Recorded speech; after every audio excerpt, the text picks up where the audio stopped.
দক্ষিণ দিনাজপুর তথা কুসুমুন্ডি থানার অন্তর্গত কুসুমুন্ডি উচ্চ বিদ্যালয়, কুসুমুন্ডি হাই স্কুল নামে পরিচিত। এই বিদ্যালয়ে 100 বছর পা দিতে চলেছে।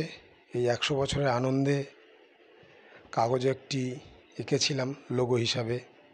তাই এই লোগোটি স্কুলের টিআইসি সাহেব ফিরোজ আহমেদ মহাশয় একদিন হঠাৎই ডেকে বলল যে লোগোটা যদি আমাদের দেওয়ালে আঁকা যায়।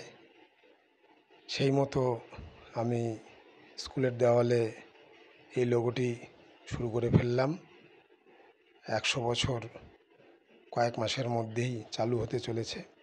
লোগোটি স্কুলের দেওয়ালে শুরু করতেই স্কুলের কচিকাঁচা ছেলে মেয়েদের ভিড়, তাদের মধ্যে যথেষ্ট কৌতূহল। কবে কিভাবে কি প্রোগ্রাম হবে লোগো দেখেও তারা বুঝতে পারল। এবং এই কৌতূহলটা আমরাও যখন ছোট ছিলাম তখনও ছিল কৌতূহলটা, কবে 100 বছর হবে, কীভাবে হবে, কি হবে না, কি হবে। স্বাভাবিক একটা কৌতূহল সবার মনেই থাকে। সেই কৌতূহলটা আমাদের মনেও ছিল।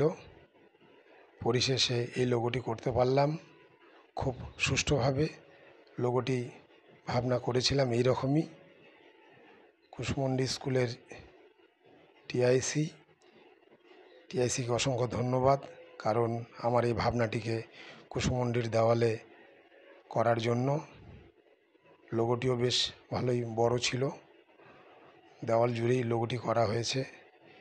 এবং এটা একটা বিশাল আনন্দের বিষয় যে কয়েক মাসের মধ্যেই শুরু হতে চলেছে 100 বছরের আনন্দ।